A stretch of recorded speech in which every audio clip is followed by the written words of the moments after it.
There we go. Look at everybody hanging out in chat. You all got here so early, as per the usual, and it just cracks me up because, for those, dyed-in-the-wool fans, for those folks that are just really here to support Green Ronin, and we appreciate it. I think Jay Gray was one of the first ones here. William Lang, good to see you, friend.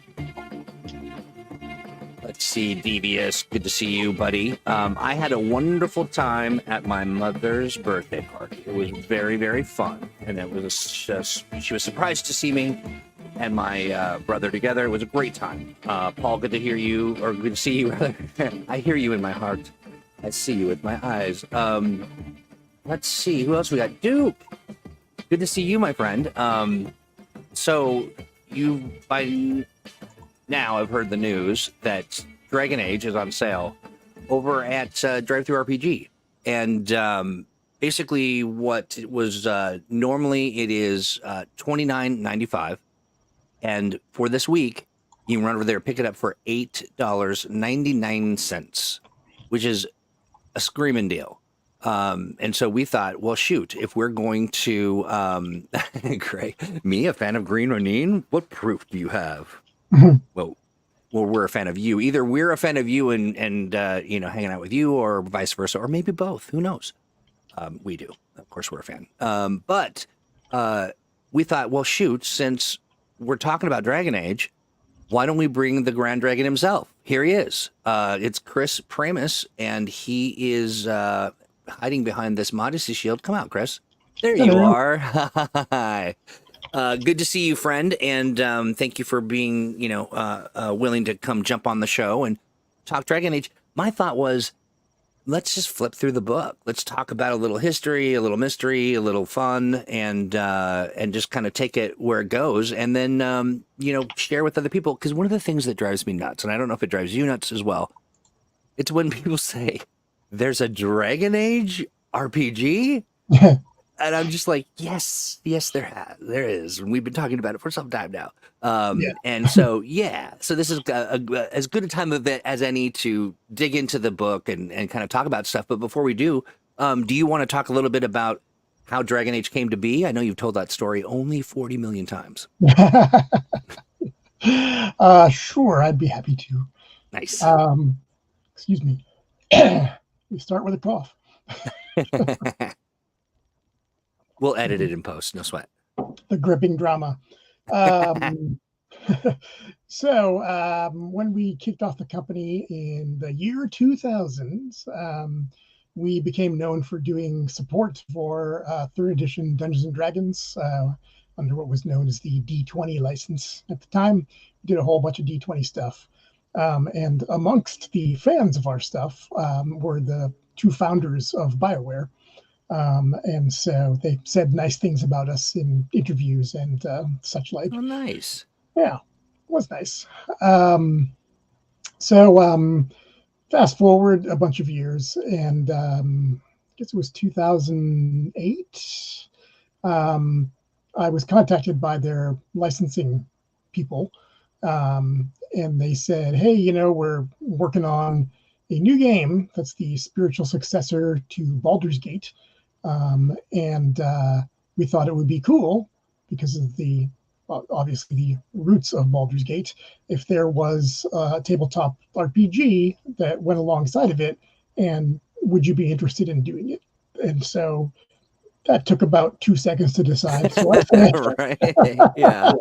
said, yes, absolutely, we'd be interested in doing it. So we had to negotiate a license and all that. But very quickly, I was doing design work for it. Dang it. He gets choked up thinking about it. I do.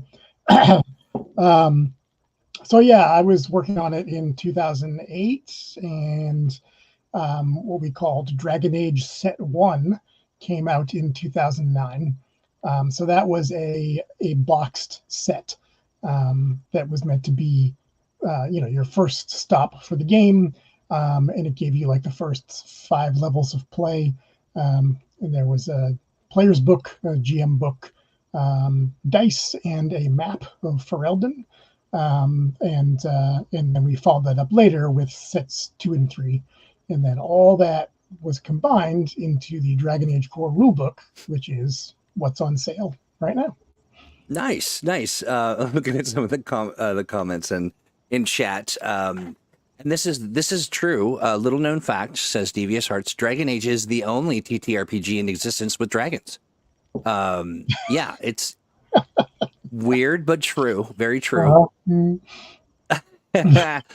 Except for maybe that, what was it, donuts and doorknobs or whatever. And then Duke says, Duke was referencing your little tickle in your throat, and then said 2 seconds later, yes, here are the 3d6. Chris says, yeah, prepared a magic trick for you all, where you'll cough up 3d6 and roll some stun points. Let's see. First, Alex. Now, Chris has throat issues. I smell a conspiracy brewing. They're going to try to pin this strep thing on me, Chris, and I am a harmless mist. Well, I'm not sick. So there we go. All right. No, well, take that, William. Alex is far away from me. That's right. Yeah, he wasn't even in the kind of the same region. Yeah. So pretty. All right. So okay. How about this? Why don't I add the art, Chris, is just so good. Mm-hmm. It's just gorgeous. It's really awesome. Who do you remember who the artist was for this? I do not. Those images came from a Dragon Age tarot deck that BioWare did.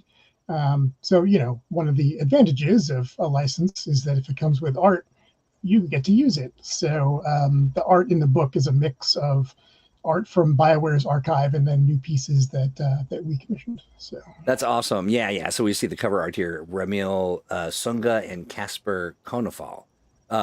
Awesome. Yeah, that is great. So what was that like? Now, did you, when it came time to sort of get ready for all this stuff, how much access did you have to all the canon and all the stuff? And do they have I envision this library like, Lucas had for Star Wars, sort of this giant tomes and, reams and reams of stories and stuff. What did you guys get access to?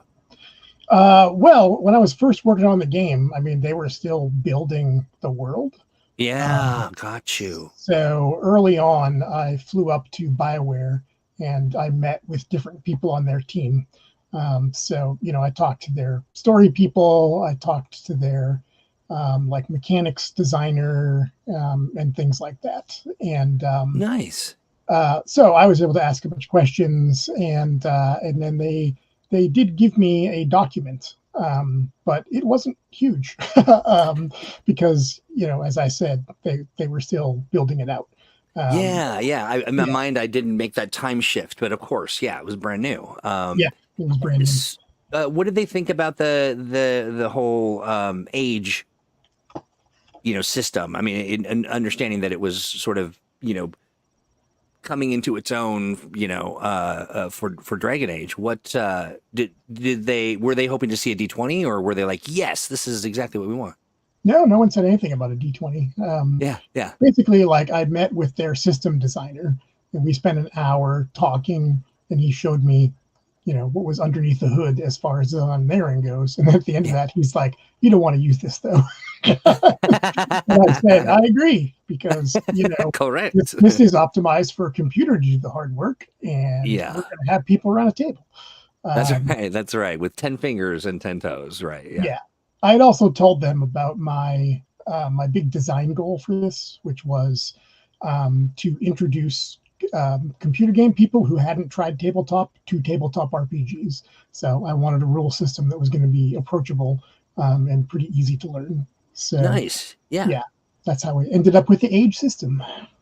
I dig it. Okay. And so when you think about, and now granted, and just to, so everyone, we can manage some expectations, you originally designed this. How many years ago was that? So did you say it was like 2009 when you kind of started? I started in 2008. It came out in 2008. Got you. So, so a little time has passed. So maybe some of the some of the finer points might be sort of locked in this PDF. But what about when thinking about the development of Dragon Age? What stands out to you the most? What was your fondest kind of recollection in that process? Well, I mean, the biggest thing was coming up with the stunt system. Yeah. After I brainstormed that, I was like, "Ooh, I think this is cool." And I knew I was definitely onto something. I was playtesting it at Flying Lab Software, which is a company that Troy and I both worked at. That's right. We did at the same time. Yeah. So I was running a lunchtime playtest. And at first, there were only combat stunts, and mages didn't have any spell stunts. And the guy who was playing a mage, Drew, Drew. Drew. Yeah. He was like, "Oh man, like stunts are so cool. Why don't I get any for spells?" And my initial response was, "Well, because you're freaking casting spells, dude. Like, how much more special do you need to be?" Right. You're already magic. Yeah. Yeah. Yeah. But there is like an excitement when you roll doubles and know that you can do some extra cool stuff. Yeah. So it didn't take long for me to be like, you know what, I think Drew's right, and that's where the spell stunts came from. And then nice. In future sets, that's when we added the exploration and role playing stunts as well. That's great. And I connect with Drew every once in a while. I haven't talked to him for some time, but yeah, that's a great story. Drew's a great guy too. He was fun to work with, for sure. Okay, so let's see. Now, how do you want? We're going to go through each page and read it aloud. It's only 440 pages, folks. Well, yeah, exactly. So buckle up, friends. Get your snacks and such. Where would you like to go first? I don't know. I know, right? I mean, there's so many options. I guess we can talk about character creation if you want. Yeah, please, let's do. Yeah. Yeah. So one of the things that the video game did do that I wanted to keep was that as far as classes go, there were just 3. Warrior, mage, and rogue. And they had a mechanic for. I don't remember if they called them specializations or not. They probably did. Anyway, for what became specializations in the game. And that was obviously inspired by prestige classes from D&D 30, where it's like extra abilities you get once you've gone up some levels and stuff like that. So I liked the simplicity for starting players of, look, just pick a class. You've got 3 choices. Yeah. So don't get hung up on this too much. And then, when you hit 4th level, you'll be able to, was it 5th? Sorry, it's been a while. No worries. Yeah. Then you get to pick a specialization, and, that's how you get to, become a berserker or other things like that. And then I also wanted to reflect the cultures of Thedas. And so that's where this style of background came from. Where your character was from a particular place or culture. And in set 1, it was very much centered on Thedas because that's where Dragon Age Origins, the first video game, was set. And also that had the most lore about it.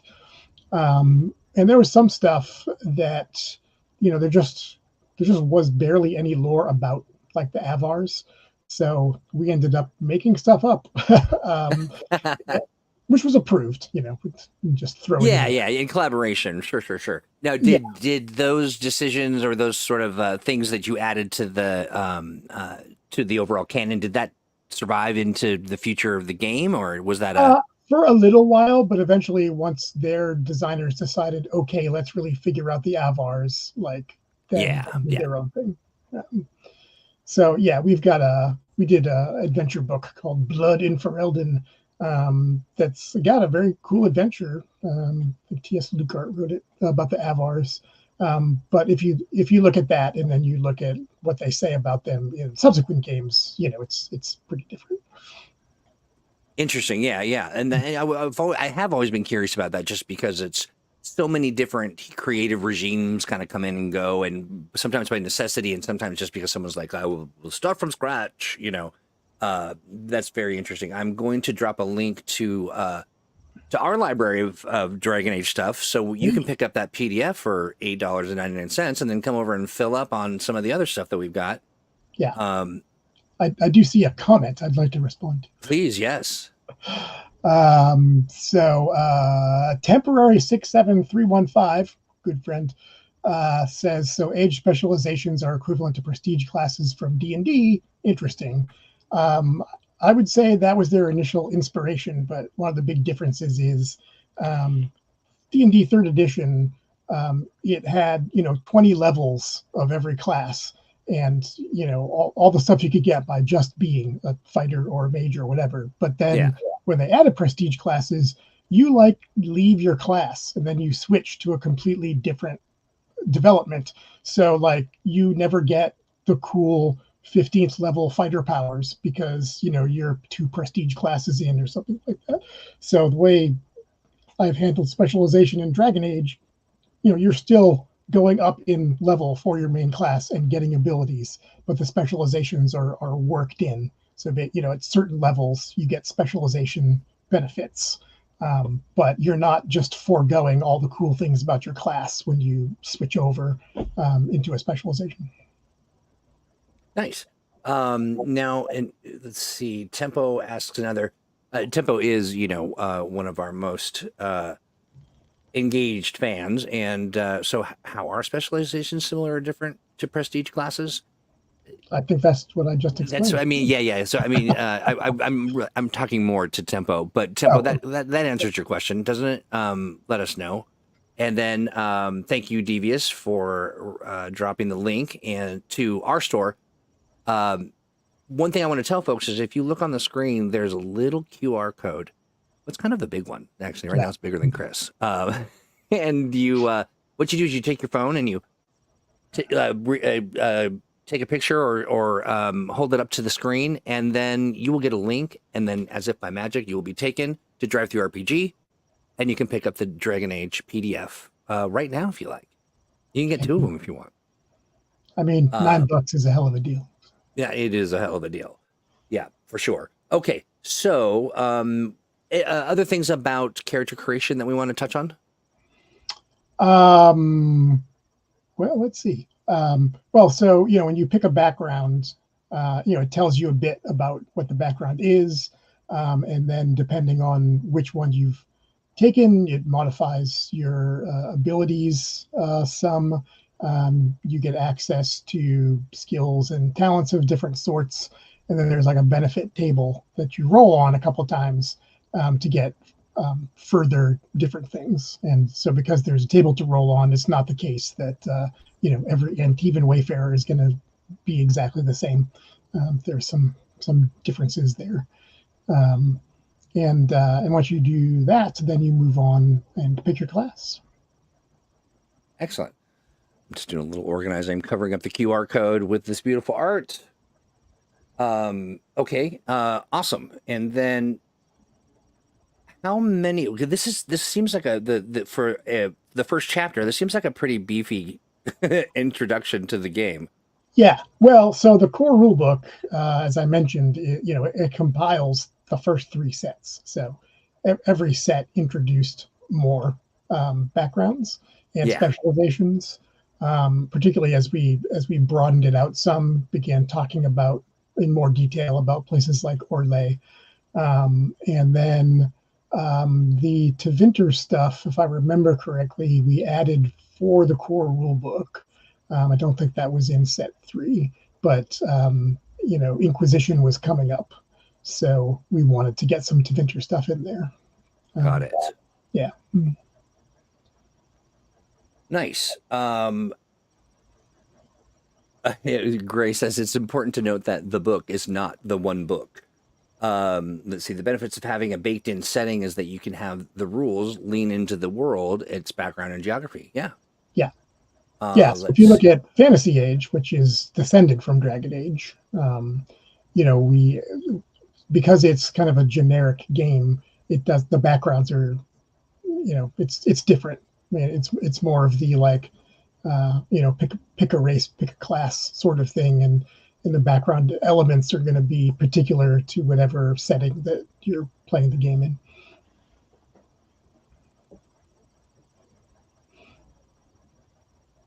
Nice. I just got hit with a little bit of internet instability. So if I blink out, sing that song that you like to sing.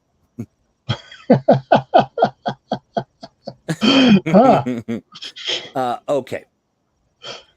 Class power. So these are broken down by each of these. I love this art. That is so great. Now, is this from the game or is this something we did? I think that's something we did. Yeah, that's what I thought too. I mean, it just sort of looks like it. Yeah, very cool stuff. Okay, yeah. So, anything you want to say about equipment? Not really. There's just some basic packages that you get. You get some money. So, obviously, when you're first level, you're not going to start with a whole ton of stuff. And as you have adventures, you'll get more stuff. Nice. Okay, pretty basic stuff. I should say that the Dragon Age and Age games, like generally, they're not like D&D, where you're going to end up being like a Christmas tree of magic items. Like, sure. You get a magic item in Dragon Age, like it's a big deal. They're not. There's no shops that sell them. They're not just like lying around. Right. No loot pinatas to beat a bunch of yeah. And every magic item, it's got like a history, a context for it. So that was intentional. Got you. So let's see. Juan asks, now that the new Dragon Age game has been revealed, and we'll be this is the question of the day. Are there any plans for a second edition of Dragon Age? Well, nothing I can announce at this time. Just note that I am talking to BioWare, and we still have the license. So there we go. Yeah. Tempo asks, how are mages and rogues similar and different to adepts and experts? Oh, you're talking about True 20? I'm wondering if that. Yeah. Tempo. Did you pivot to True 20 on us, Tempo? Yeah, that's True 20 talk. Yeah. The True 20 stuff is just a little more broad because it's kind of fully generic. So you can use an expert to represent all sorts of things. Not just rogues or scouts or things like that. Gotcha. Yeah. But again, thinking about a new person getting into the game, if you say to someone, you can be an expert or an adept, like that doesn't immediately evoke something for a lot of people. Whereas if you say, rogue and mage, like they're like, oh, okay. I know what that is. Got it. Yeah. So Jay Gray asks, what would you say were the core pillars of gameplay when you designed this? And were there any designs that you chopped because they didn't align?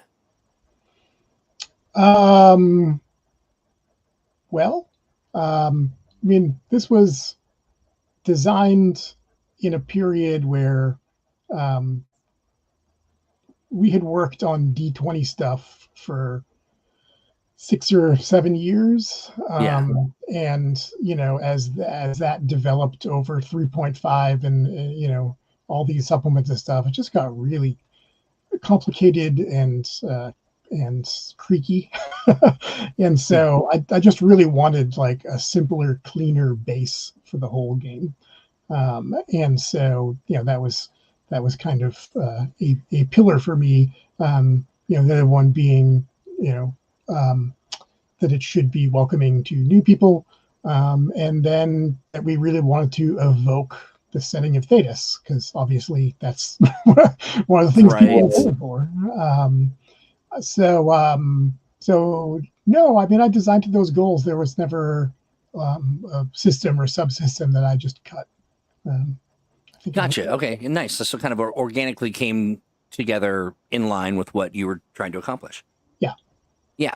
I do have a question for you now. I can't even remember when we talked about this, but you had mentioned sort of a very early prototype or a system that you had kind of put together that, in the way that you described it, I don't know if it was on stream or if this was just sort of chat through one of our many Zoom meetings.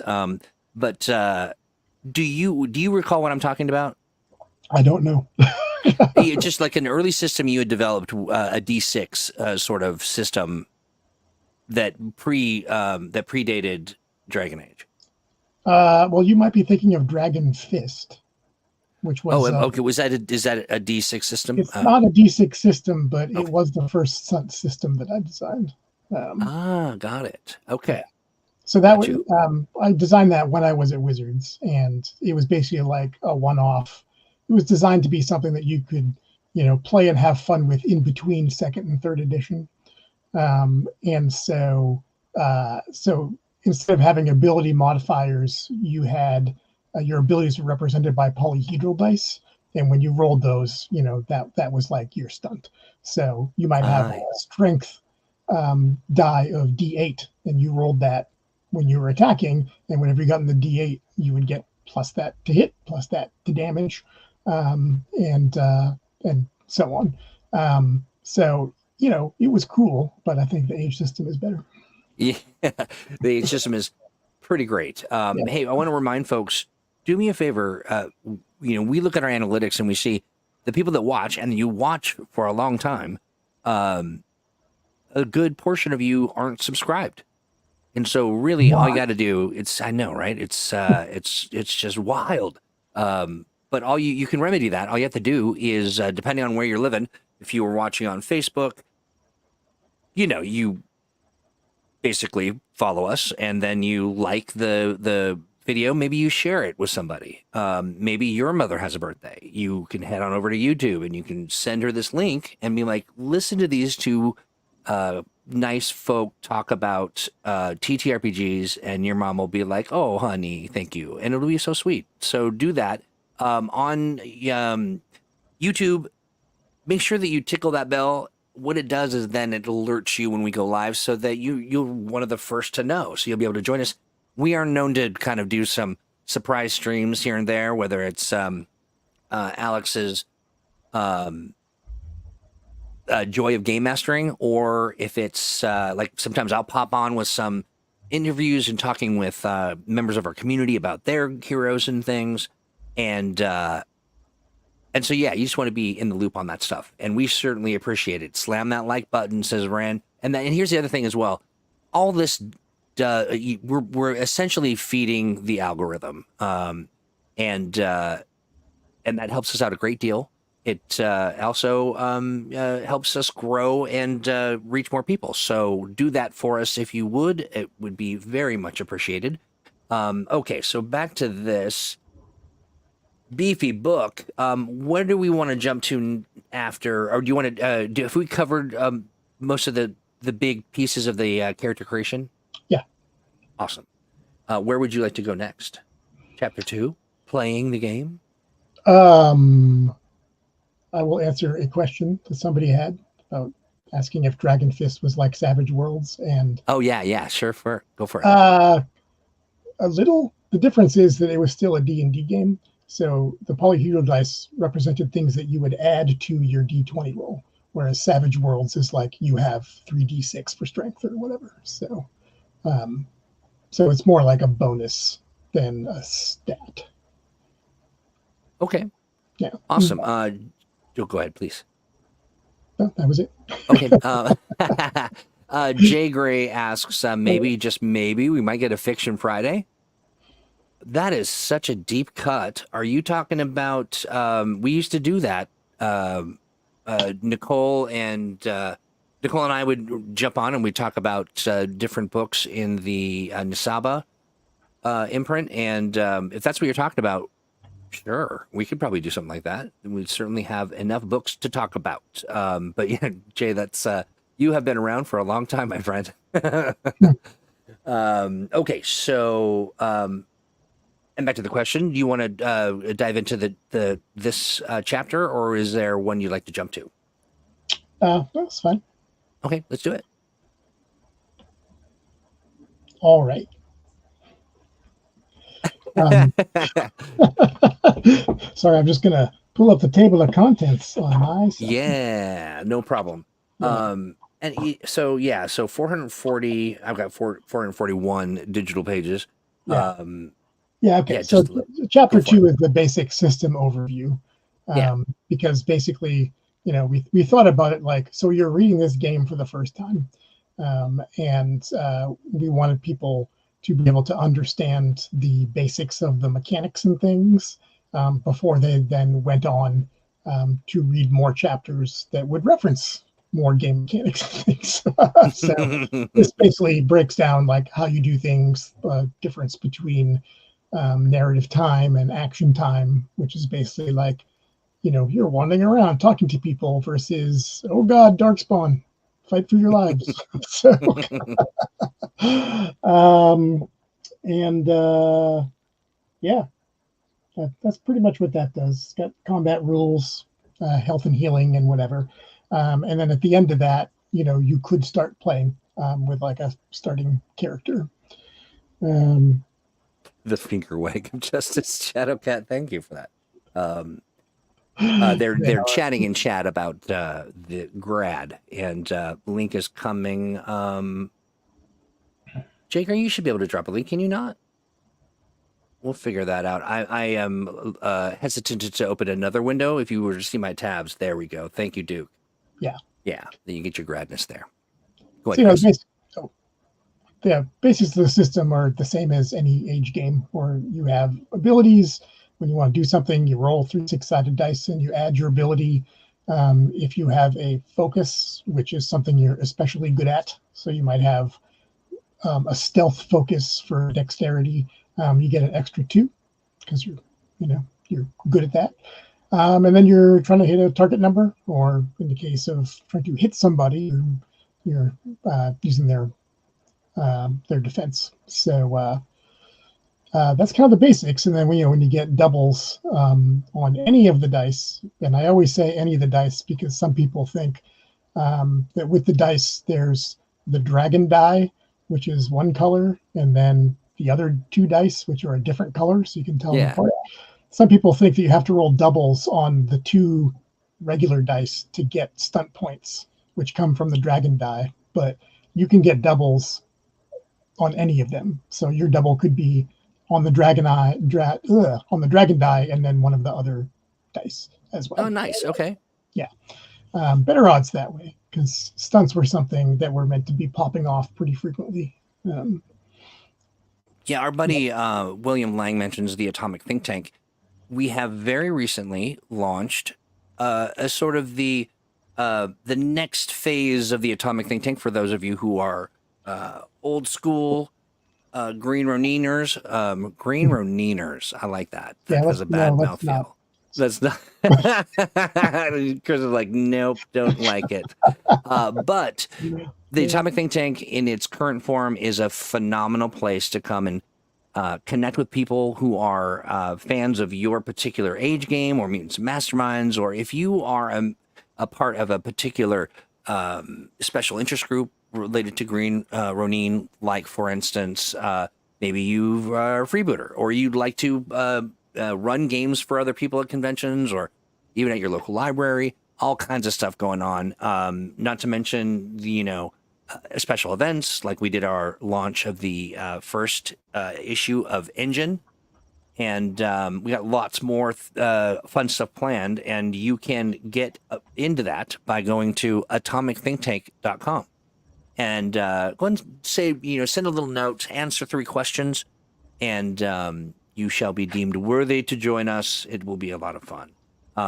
It already is a lot of fun. So Tempo asks, can you describe mechanics regarding Darkspawn Taint and the demonic possession in contrast to corruption by the shadow in Blue Rose?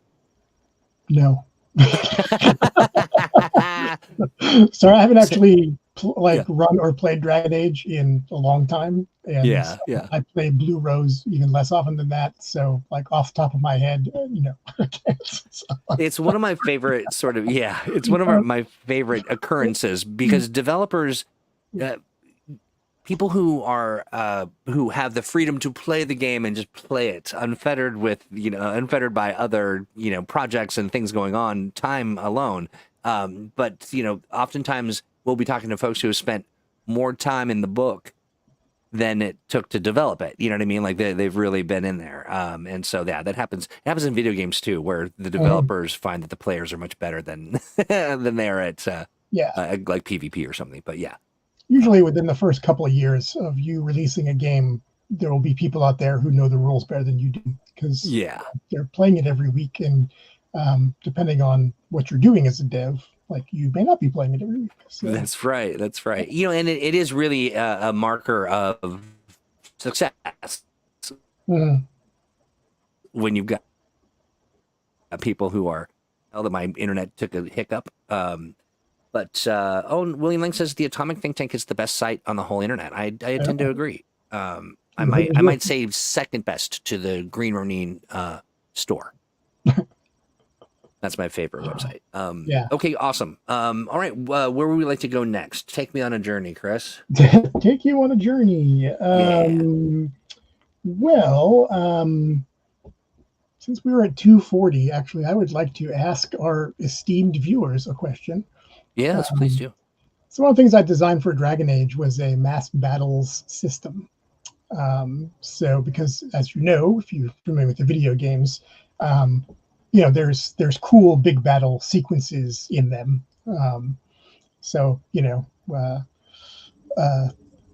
Armies fighting and all this kind of stuff. So I wanted to have something like that in the game, but I didn't want it to turn into like a war game.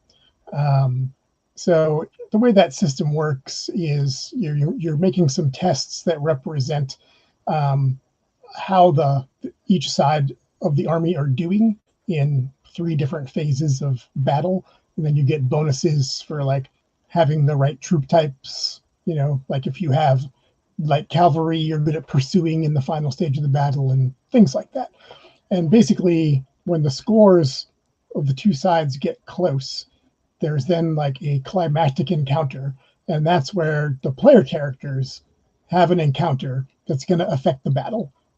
So if they do well, they can win that phase of the battle for their team, or lose. So I am curious if people will use that system or not. I haven't gotten a whole lot of feedback about that, even all these years later. So I'm curious if people use it, or if they looked at it and were like, not for me. So yeah, it looks like there's a couple folks, Gray and Tempo, who are like, let us know if you use that. And Vaughn, the disembodied capitalist shield strikes again. No ethical consuming in capitalism. We just need to eat. Maybe pay some rent. But okay, great. Yeah. I wanted to say, Shadowcat, hey, do me a favor. Shadowcat mentions that they are a part of a group at the local library that seems to be stuck running and playing another company's game. If you are interested in maybe floating a few Green Ronin titles, I would love to help you with that. And I can slip you some PDFs, and you can kind of share a little bit, depending upon sort of the game that you think would a title that we run that you think would be a hit with the group. Why don't you send me a note? Let's play at greenronin.com. That'll come directly to me, and we'll talk. Let's see if we can't change a mind or two. And there you go. That's your disembodied capitalist shell striking yet again. Okay, let's see. Ren says, I've used it a few times, once for Dragon Age game and once for a Fantasy Age game, and both times it went over pretty well. All right. Let's see. Jay Gray says, okay, so I've run it. I have massively changed it. Well, sure. I mean, that's part of being a GM, right? That's right. Yeah. The part of the whole age thing. Yeah. Let's see. It would take a huge amount of text to describe the difference of mass battle mechanics for my table. Okay. Okay. Let's see. Reynolds adds, my players enjoyed the focus on player actions over the minutia of mass combat, letting the hero shine. I think you could possibly include more player input sections, maybe one player-centered scene per phase of battle, says Paul. Okay. All right. There you go. Yeah. That's some good feedback. Yeah. Friends. There's 3 adventures in the core rulebook, and the third one specifically involves big battles where you're like raising an army and stuff like that. So, it has support right in the core rulebook. Right. Ready to play scenario. Rain says, I even sold the concept of its mechanics to a friend who was doing some freelance stuff. Oh, well, yeah. All right. Sold it for actual cash? No, I'm just kidding. The stunts give the Age games a cinematic feel, like dealing blows against ogres and dragons. Yeah. People forget at this point, but like when Warhammer first came out, it was billed as a role-playing game and a mass battle game. But those went in divergent directions over time. They did indeed. Yeah. And yet there's still a Hello Kitty collection I saw somewhere. Okay, so where did we leave off? We are... well, so I guess we technically left off on chapter 2. Yeah. With 15 minutes left, so... I would love to manage the time for you, my friend. Give me a page number. Talents and specializations are probably a good thing to talk about as far as like core things in the game. So talents are basically like things that you're good at, and as with most other Age games, you have 3 levels of a talent. So the terminology changes slightly, but in Dragon Age it was apprentice, journeyman, and master. Inspired by actual medieval stuff. And so the more you put into a talent or a specialization, then the better you get at it and the cooler stuff that you can do. And specializations they also have talents attached to them. So you're going to get 2 different types of talents. And they are just a cool way to customize your character. When you've only got 3 classes, like you need things. So every warrior isn't the same as every other warrior. So that was the idea with those. Most of our games use that 3-tier structure. But Malcolm, guy that he's designed 5-level specializations or 5-tier specializations. So if you want even more specializations, that's Malcolm will bring them to you. Stan says, inspired by actual medieval stuff, we should get stickers made up with that. Yes. Yeah, absolutely. Well, I did study history in graduate school, so if you would like me to speak more academically, I could. I like that. We'll keep it real here. With real and artificial medieval stuff flavors. That's right. I dig it. Dragon Age and Age in general is very simple to transplant players from that other game. Yeah. Now, do you want to? So we've got we're kind of getting into the sort of waning moments of the program. Is there some other stuff you want to touch on? I also want to just talk a little bit about some of the other books that are available, just to kind of touch on that a little bit. And well, so a lot of the book is given over to Thetis, the world. So there's chapters about all different parts of the settings, different characters, all that kind of stuff. We also have some subsystems that's developed as we were doing the sets, and that is things like organizations, where there's a system for you starting your own organizations and running them, and the things that can happen when you do that, both good things and bad things. So that's a fun thing to do. Like if you want to create your own fighting order, or a cabal of rebel mages or something like that. You can create and nurture an organization. So that's a fun thing to do. That's fun. Yeah. Yeah. And Dragon Age is also where we first introduced the idea of bonds, which then appeared in later games like Blue Rose and Modern Age and Fantasy Age as well. And that's basically like, things that your character is particularly attached to, whether it's like an idea or a belief, or you have a bond to people. You might have bonds to organizations. There's a bunch of different things, and basically when the bond relates, you can get some bonuses for that. So nice. Yeah. Jay Graves says, "Hey Chris, one of my RPG game dev mentors is Richard. Is it Iorio? Iorio Rogue Games? Mm-hmm. Yeah, he's insanely awesome in how he brings on an academic approach to and research to his games. I'd be down for a historical from you. Yeah, well. Yeah, we should do that.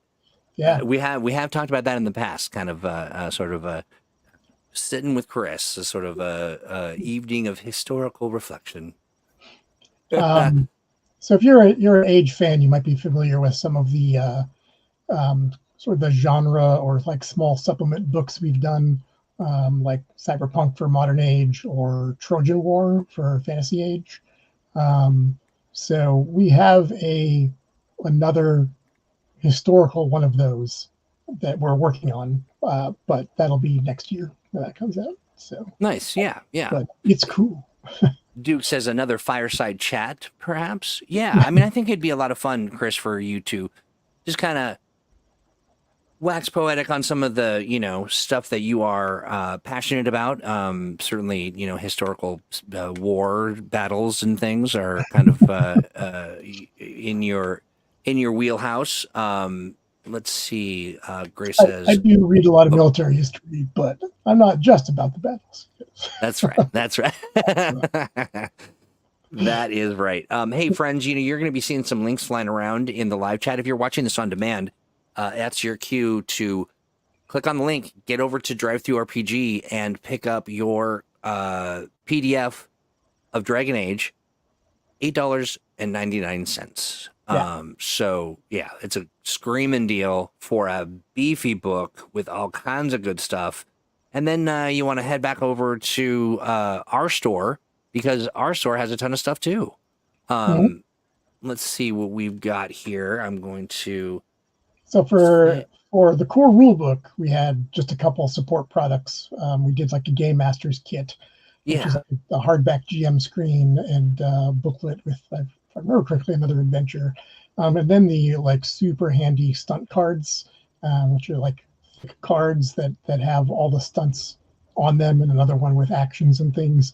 And they're just really handy, where it's just like, like I've generated a spell stunt. You can just grab the card and look at it if you don't, if you're not intimately familiar with the stunts. There it is. There we go.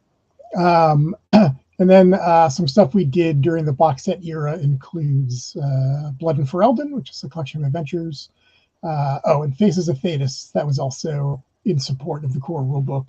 That's basically like, here's a bunch of characters from the video games with background and adventure hooks and stats for them. So that's a fun one if you're a super fan of the video games. Yeah. Yeah. Then there's like, you don't need any of the sets 1, 2, or 3 if you have the core rulebook. Gotcha, because it's all, because that's all in there. These other things you're seeing here that are just labeled as Age, those were support PDFs we did for people who want to use Dragon Age but not use Thetis. So you'll see I did one for Freeport, which is our signature fantasy setting going back to the year 2000. Gave like backgrounds for that, and then some bestiaries with other things. Shadowcat mentions that the GM kit's out of stock. The PDF is not. Basically, like all the print stuff is out of stock except for the core rulebook, which we reprinted last year. Yeah, that's right. Yeah. But Awesome. all the PDFs are available. Yeah, yeah, absolutely. And then William says that he has the GM screen. That's great. Of course, you know, a couple goodies here that the Dalish Curse and what was the other one? Duty unto Death. Oh, yeah. So when Will Wheaton had his show Tabletop, I was on it to run Dragon Age. I had the final 2 episodes of season 1. And Duty Unto Death is the adventure that I ran for Will and Sam Witwer and a couple other actors. So it's a little different. It's in like a bullet point format because when I'm designing things just for myself, that's how I write adventures. Yeah. So it's easy to reference, I find. And the Dalish Curse, that was the adventure in Dragon Age Set 1, and we didn't include it in the core rulebook because we figured if you were a fan, you were very well familiar with that. So, but if you're a new fan, we just give it away as a PDF. So if you've never seen it, you can download it for free. That's awesome. Yeah, a little TTRPG history you can download for free. I dig that quite a bit. Yeah, you know, Jay Gray, I noticed that too. I think you might be on a different account than one we have known, but we'll take care of the flagging it so that you can drop a link because you not being able to drop the link, that's just criminal. Jay being our original link wizard. Let's see.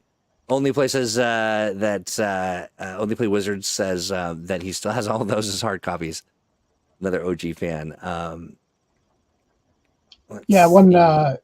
fun fact is when we got around to doing set 3, like basically before it was done, we were already planning the core rulebook. So we wanted to print some so people could complete the set if they want to complete the set, but we didn't want to print a lot of them and then turn around and say, now give us $60 for the core rulebook.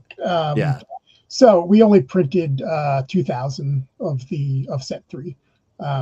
So it is more of a collector's item than the first couple sets. You know, if you're holding on to one, maybe you bring it to Gen Con because we're going to be there in booth 101. And you can have Chris sign it, and then sell it on eBay for $1 million. Oh, you won't be there? Are you gonna be? You're gonna be at Gen Con or not? Me? Yeah, you will be there, right? Yeah, of course. Yeah. Okay. I thought for some reason I heard you say I'm not gonna be there, and I was like, wait, what? I've been to every Gen Con since 1989. So that's right. Yeah, we don't want to break the streak. You're gonna find me in a year. It's at Gen Con. Let's see. Let's see if we want to grab any of the questions here. As we move towards the end of the show, Jay Gray just says, what was your approach when going from Dragon Age to core? Well, I mean, the basic job was just collating. Because essentially by set 3, you would have potentially 6 books at the table when you're running the game, because there was a player's book and a GM's book for each set. And once you get up to like 6 books that you want at the table at once, like it's kind of too much. So that's why we want to make a compilation. But we also didn't want it to be just a reprint of old material. So there is some new material in there as well, like the Tevinter stuff I mentioned. But you know, a lot of it was like, well, let's take all the backgrounds from the 3 sets and put them into one section and that sort of stuff. I believe we did some polish on the magic, on the spells as well. But I'm not 100% certain on that, but I think that happened. Perfect. Hey friends, I'm going to drop a really important link. It is you know, because ThursdAGE is all about the adventure game engine, and we announced some big news recently with the pending backer kit campaign, and for the Expanse, I almost said it. It is the Transport Union, not anything else. That's the first time I've done that. Yeah, Transport Union. Chris, you want to just talk just a couple quick seconds about that? And yeah. What we're calling the Transport Union Edition is a refresh of the core rulebook. The core rules of it are not changing, but it will have more stuff in it. The biggest change is kind of when the game is set, because basically when we first did the Expanse game, they were still writing the novels, and we chose to set that game in between the first two books, and then later we pushed the timeline ahead a little bit by doing books like Beyond the Ring. So when the ring gates open, there's a book for adventures you can have if you go out to explore and things like that. But what eventually happens is that there is a 30-year gap in the story.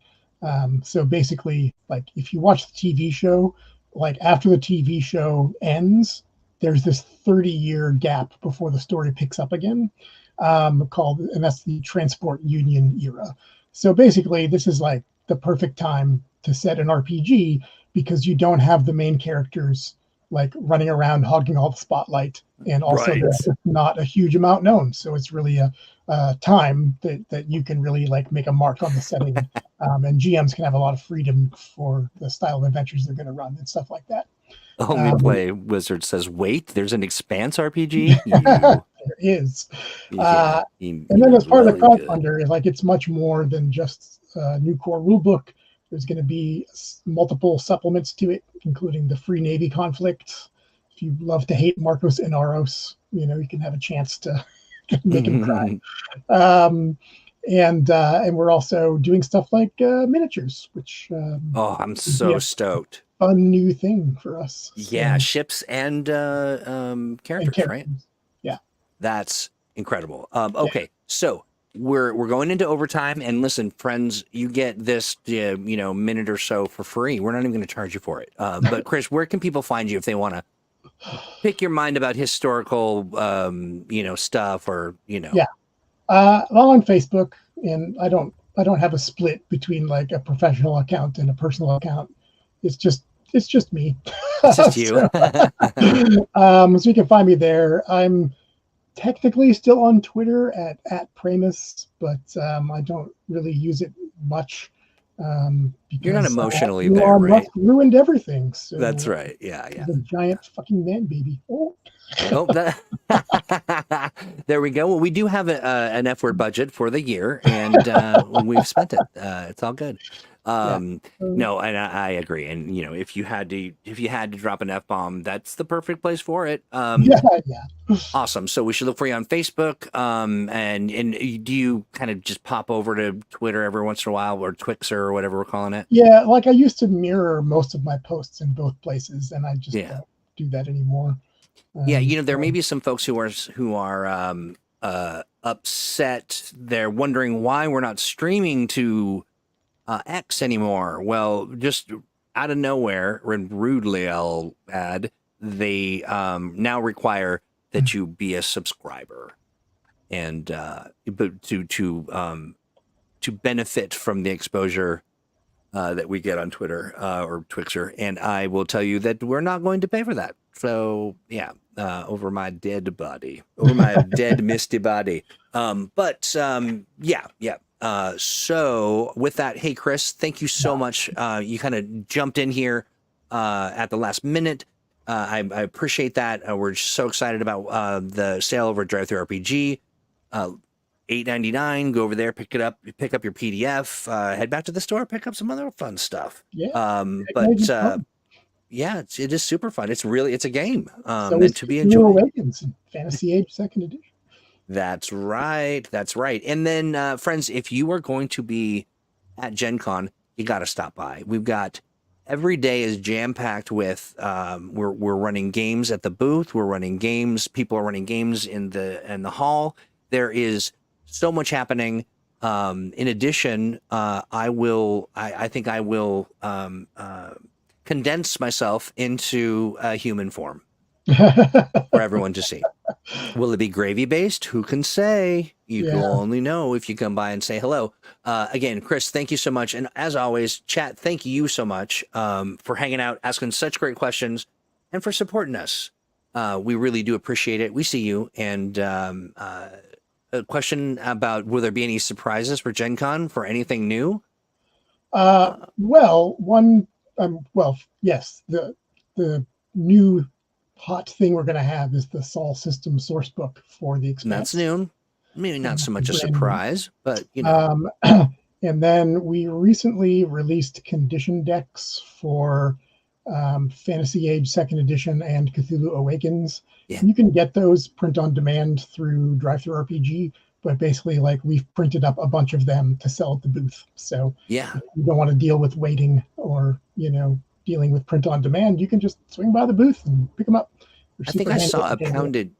I think I saw a poundage, like how many pounds the shipment was of our books and things that are going to be at Gen Con. It's sizable. So come on over, pick up some books, and say hi, and maybe sit around and play a game or two. We'll have celebrity GMs, and then of course, kisses from Gravy Squatch. I think that's about it. Have a great rest of your week, everybody. We'll see you back here. You know what? I don't believe that we're going to do a show on. We are doing a show on Monday. What show? Up in the air because Steve is off on an away mission, and Alex might be just bouncing back from dealing with strep, and so we'll do something, but I don't know what. It'll be good, I promise. Until then, everybody, take care. Goodbye. Bye, everyone.